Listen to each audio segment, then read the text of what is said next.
السلام عليكم ورحمة الله وبركاته. سلسلة إحياء تراث سلف الأمة من إصدارات مدرسة إيديسون. بسم الله الرحمن الرحيم، وصلى الله على نبينا محمد الأمين وآله وصحبه أجمعين. Là, dans cette séance, on va parler de la biographie, dans ces séances plutôt, la biographie des compagnons du prophète sallallahu alayhi wa sallam ainsi que les compagnantes. Nous avons dans cette séance, c'est-à-dire dans cette séance, on va parler de Ayman, la compagnante du prophète sallallahu alayhi wa sallam, as-sahabiyya. Ayman, ismuha Baraka. On l'appelle Baraka, son prénom Baraka. وكانت وصيفة لعبد الله بن عبد المطلب. Elle était une esclave que le prophète il a eu comme héritage de son père Abdullah. وكانت من الحبشة d'origine de l'Abyssinie. ولما ولدت آمنة رسول الله صلى الله عليه وسلم بعد وفاة أبيه كانت أيمن تحضن رسول الله صلى الله عليه وسلم في صغاره. Après la mort du père du prophète, le prophète il est né, il a été allaité par Halima Sa'diya pendant, si je ne me trompe pas, pendant 2 ans, quelque chose comme ça.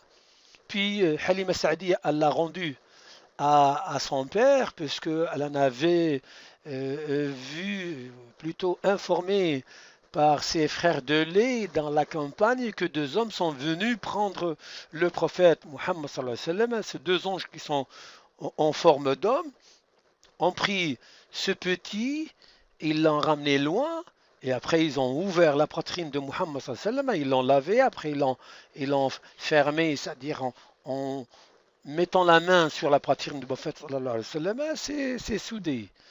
C'est-à-dire opération, mais de la manière dont Allah Azza wa Jal a voulu pour son messager Muhammad sallallahu alayhi wa sallam. Les enfants frères de lait qui sont les fils de Halima, dès qu'ils ont vu ce genre de choses, ils ont couru vers leur mère. Notre frère l'arabe, quand vous l'avez ramené, maman, de la Mecque, 2 hommes, ils l'ont pris, ils ont fait ça, nous on s'est sauvés, on a fui, puis on est arrivé jusqu'à chez nous.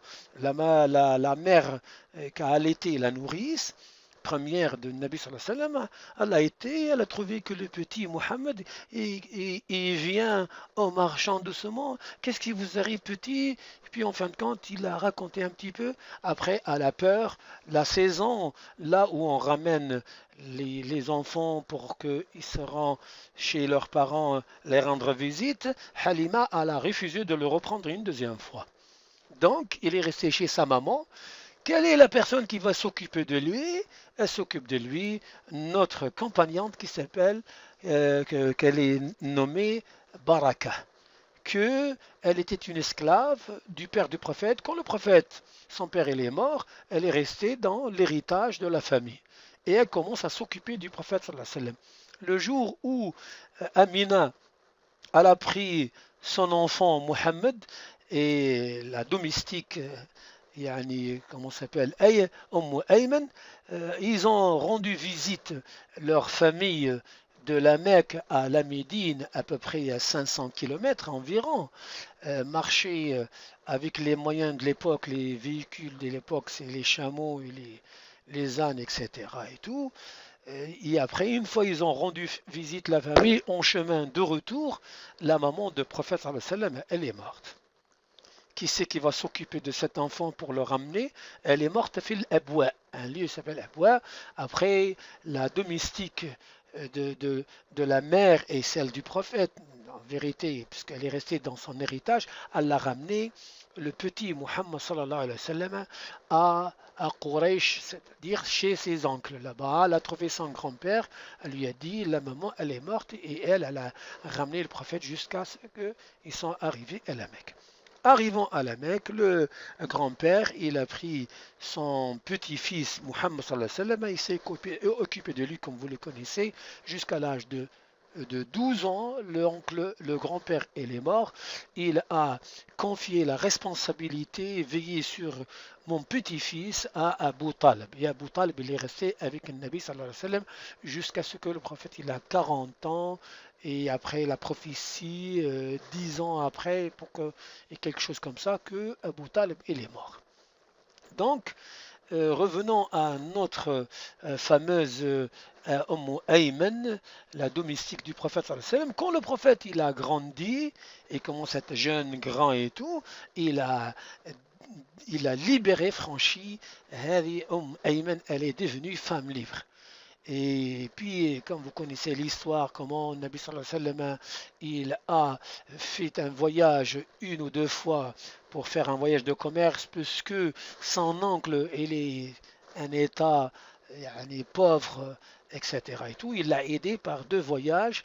Et la personne qui a donné l'occasion pour aller faire du commerce, investir, c'est la Khadija qui est connue à la Mecque et tout le monde souhaite bien se marier avec elle. Et le domestique de Khadija, en voyage, il servait les servants de la caravane. Et quand on est revenu à la Mecque, a dit Khadija, si vous voyez à quel point cet homme, Mohammed, il a des caractères, c'est incroyable comme homme de bon caractère. Khadija, elle commence à chercher, je suis une veuve, et je cherche à me marier. Tout le monde de la cité de la Mecque souhaite bien se marier avec elle sur deux points. Une, c'est une femme noble, Sharifatun min shurafa'i Quraysh. Deux, c'est une femme riche. La majorité des hommes souhaitent bien se marier avec elle. Et en fin de compte, elle a choisi le prophète et elle a inspiré à travers le domestique, si cet homme-là souhaite bien se marier, moi je cherche à me marier. Le prophète, il a demandé ses oncles, il a dit, il n'y a pas de problème. Ils ont été la voir, cette dame-là, qui est Khadija, qui plus tard sera la femme du prophète, et c'est la mère de ses enfants. Alors, le Nabi sallallahu alayhi wa sallam, il a pris ses oncles, en fin de compte, la demande de mariage elle est faite, le mariage c'est fait, Khadija elle a des domestiques, des esclaves, parmi ces esclaves c'est Zayd ibn Haritha, Khadija elle l'a offert au prophète. Le prophète, qu'est-ce qu'il a fait à son tour? Il l'a franchi encore.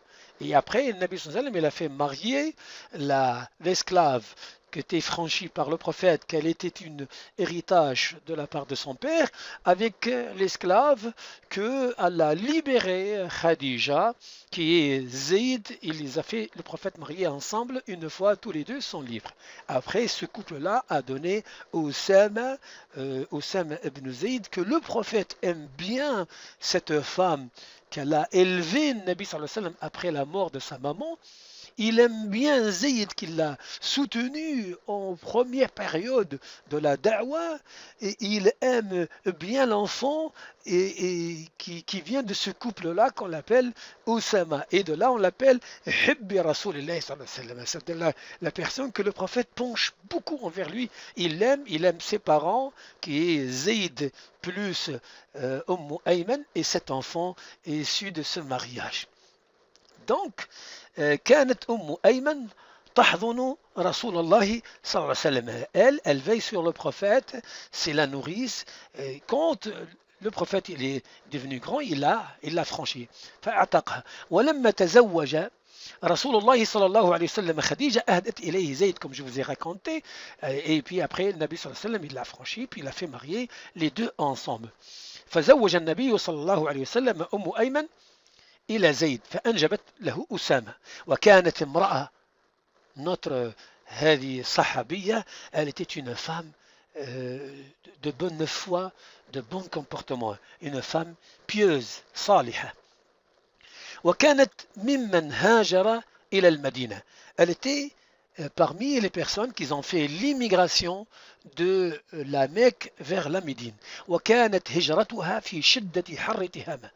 Et celui qui connaît l'histoire, la hijra du Nabi sallallahu alayhi wa sallam et Sahaba, ça a été l'époque en mois de juillet. Quand on le regarde, au mois de juillet qu'ils ont voyagé, et c'est une période vraiment très chaud, le désert pour la traverser, et elle n'avait pas les moyens pour y aller, elle est partie, elle était au moment qu'elle jeûnait souvent. وكانت صائمة ولم يكن معها زاد ولا سقا. Elle n'avait pas la pauvre de nourriture et elle n'avait pas de quoi boire. C'est un trajet à peu près d'un mois de voyage, quelque chose comme ça. وقد كادت تموت من الجوع والعطش. En, en mi-chemin, en trajet, elle allait mourir tellement qu'elle était affamée, assoiffée. Au moment de coucher de soleil, quand elle a voyagé le premier jour, حتى إذا كان الحين الذي فيه يفطر الصائم, ce moment que le jeûneur interrompt son jeûne, c'est-à-dire le coucher de soleil, c'est-à-dire le maghrib, سمعت حفيفا على رأسها. Elle a entendu un bruit côté de sa tête. Elle a levé la tête. Elle a vu دلو معلق بريشها, une corde blanche et une gourde d'eau. أبيض فقالت elle raconte son histoire. فقالت فأخذته بيدي, j'ai pris avec mes deux mains cette gourde d'eau, فشربت منه حتى رويته, j'ai bu jusqu'à ce que j'ai rassasié, j'ai plus soif. قالت فما عطشت بعده, et j'ai jamais eu soif après avoir bu cette eau. Allah il l'a offert pour cette femme-là. Ceci, la partie bas que je l'ai cité est donné, cité par le Abd al-Razzaq dans son livre Musannaf. Voilà la référence.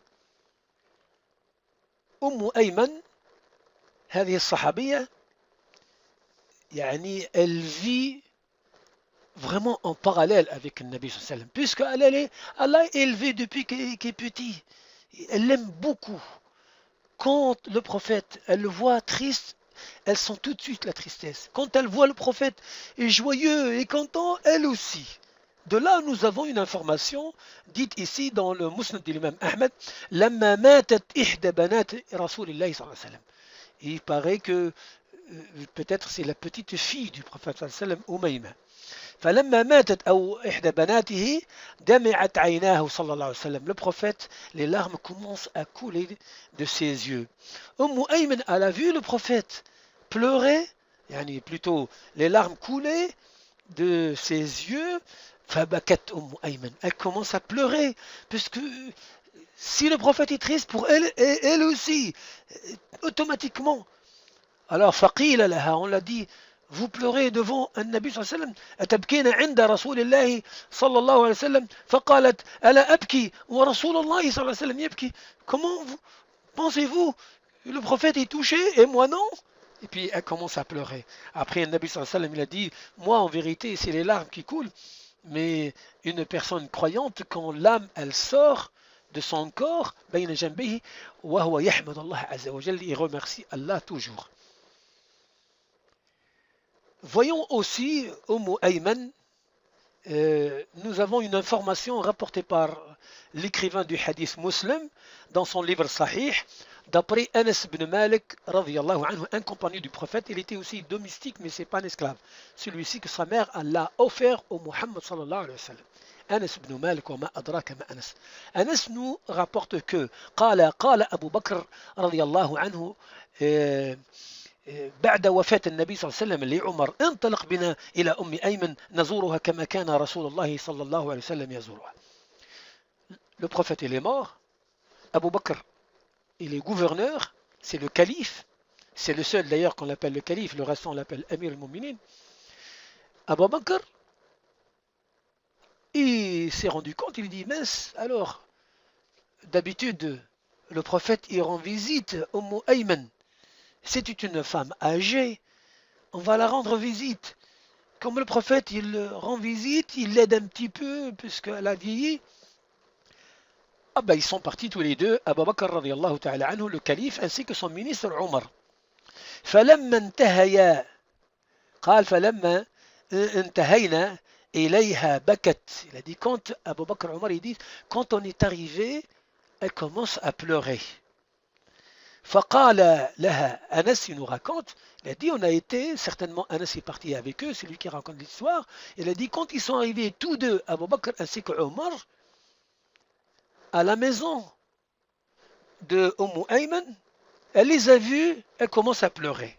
Ayman, la nourrice du prophète sallallahu alayhi wa sallam, Ayman, elle commence à pleurer. فقال لها, tous deux, Abu Bakr ainsi que Omar, ils ont dit à Ayman, ما يبكيك, pourquoi vous pleurez madame? ما عند الله خير لرسول الله صلى الله عليه وسلم. Vous ne savez pas que ce que Allah Azza wa Jal donnera en ce moment au prophète sallallahu alayhi wa sallam dans le paradis, c'est mieux que ce qu'il avait ici. Et vous pleurez madame. Elle a dit, فقالت ما أبكي أن لا أعلم أن لا أكون أعلم أن ما عند الله خير لرسول الله صلى الله عليه وسلم. Non, moi je pleure pas. Je sais bien que ce que le prophète a maintenant, après sa mort, mieux que sa vie avant la mort. Non, ça je le sais bien, mais je pleure pour autre chose. قالت ولكن أبكي أن الوحي قد انقطع من السماء. Je pleure puisqu'on n'a pas de lien céleste. Il n'y a pas une parole qui descend du Coran pour nous dire oh les croyantes, oh les croyants, faites ceci, faites cela. Il y a une coupure entre nous et Allah. Abu Bakr, Omar était très touché par sa parole. Elle pleurait puisqu'il y a une coupure, interruption de la parole d'Allah, parce que le Coran il est fini, le prophète il est mort. Il n'y a plus qu'Allah, il nous parle à travers Muhammad sallallahu alayhi wa sallam. Et puis commencent tous deux pleurer.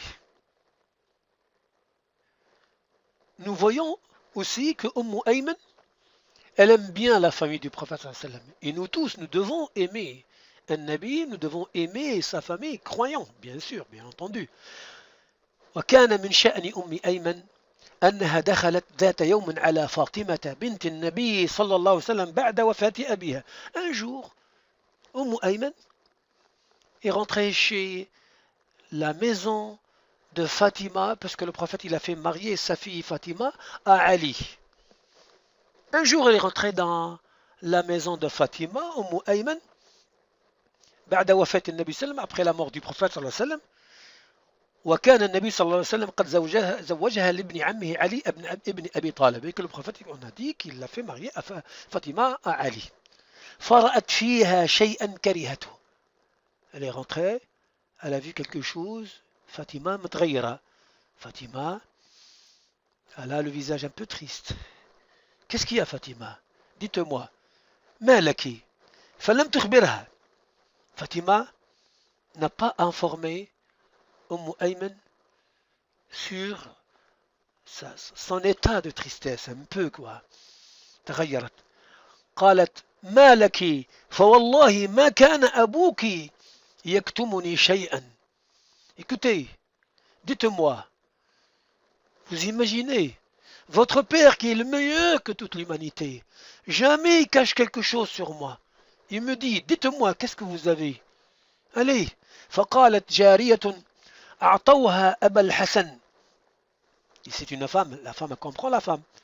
Elle dit, Ayman, vous savez, on a offert à Ali une femme esclave et je l'ai trouvée dans mon foyer, je sentais un petit peu gêné.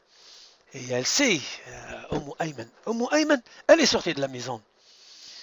أعطوها أبا الحسن فخرجت أيمن فنادت على باب البيت الذي فيه علي بأعلى صوتها. Elle est sortie et la chambre où il y a Ali, elle a parlé à haute voix pour faire entendre. Elle a dit, oh monsieur, on ne fait pas attention à la famille du prophète صلى الله عليه وسلم après sa mort. فنادت على باب البيت الذي فيه علي بأعلى صوتها وقالت أما رسول الله صلى الله عليه وسلم يحفظ في أهله. فقال علي ما هذا الصوت. De loin il a dit, c'est quoi cette voix? On lui a dit, Ayman, elle dit tel, qu'on ne fait pas attention. C'est quoi? On ne fait pas attention à la famille du prophète après sa mort. Elle a dit, c'est quoi? وما ذاك؟ فقالوا جارية بعث بها إليك. Vous n'êtes pas au courant? Non, on a envoyé une esclave à vous, puis elle est rentrée dans votre foyer. فقال علي, non, non, non, non, ça, c'est à Fatima qu'elle va aider Fatima, c'est pour elle, elle est esclave pour elle, pas pour moi. Regardez, Ayman, quand quelque chose touche la famille de Nabi sallallahu alayhi wa sallam, à la moindre chose, elle agit tellement qu'elle aime le Nabi. Et le prophète, il l'aime beaucoup, il aime elle beaucoup, il aime son mari Zayd beaucoup, il aime ses enfants beaucoup, Oussama, de manière qu'on l'appelle, tous les sahaba ils l'appellent Hibbi Rasulillahi sallallahu alayhi wa sallam. Et quand Omar elle est mort, regardez pour que vous sachiez qu'elle connaît bien vraiment la pratique, elle connaît bien l'expansion de l'islam. Elle sent la tristesse quand quelque chose, elle est cassée dans cette communauté. ولما قتل عمر ابن الخطاب رضي الله عنه قالت أيمن وهل الإسلام. Quand Omar est mort, elle a dit l'islam, une partie de l'islam est cassée. Parce qu'Omar était puissant, pas injustement, juste. L'islam, il a bien fleuri à son époque.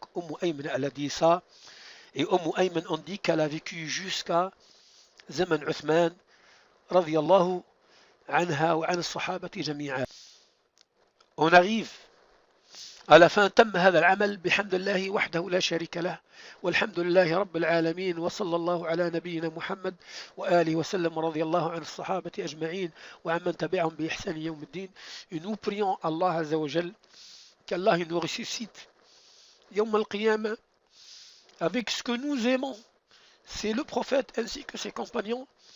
Et le Nabi sallallahu alayhi wa sallam, un homme est venu le voir, dit Ya Rasulallah, quand vous serez, vous, Yawm al-Qiyamah, avec les prophètes, et nous, on ne peut pas te joindre, et non, on t'aime bien. Et le prophète sallallahu alayhi wa sallam, il a dit, non, non, non, vous inquiétez pas. Al-mar'u ma'a man ahab. L'être humain, grand H, homme et femme, sera avec ceux que il les aime dans ce monde d'ici-bas. Nous aimons Muhammad sallallahu alayhi wa sallam, ainsi que sa famille, ainsi que les compagnons, ainsi que les compagnontes. Le Nabi sallam il dit Al-mar'u ma'a man ahab.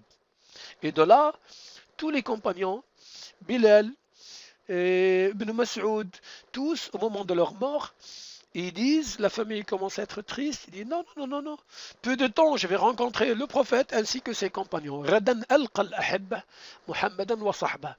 Et nous avons la compagnon du prophète sallallahu alayhi wa sallam, Salim, elle a prié, elle a dit à Nabi sallallahu alayhi wa sallam, Ya Rasulallah, ô messager d'Allah, prie pour moi, demande à Allah Azza wa Jalla qui fait que je serai parmi les personnes qui seront dans votre assise dans le paradis avec toi. Il a prié Allahumma aj'al Nusaybata binti Ka'b jalisati fil Jannah. Voilà, Sahaba radiallahu ta'ala anhum, comment ils aimaient le Nabi sallallahu alayhi wa sallam.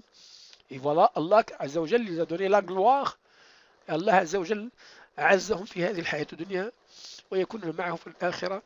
Nous prions Allah Azza wa Jalla qui fait de nous, malgré que il y a 1400 ans et quelques de différence entre nous et eux dans le temps, mais Allah il sait que nos cœurs ils sont avec eux dans l'amour de Nabi, l'amour d'Allah, Sa Majesté, l'amour de Nabi sallallahu alayhi wa sallam, l'amour des Sahaba, الصحابيات اللهم اجمعنا بهم آمين والسلام عليكم ورحمة الله وبركاته.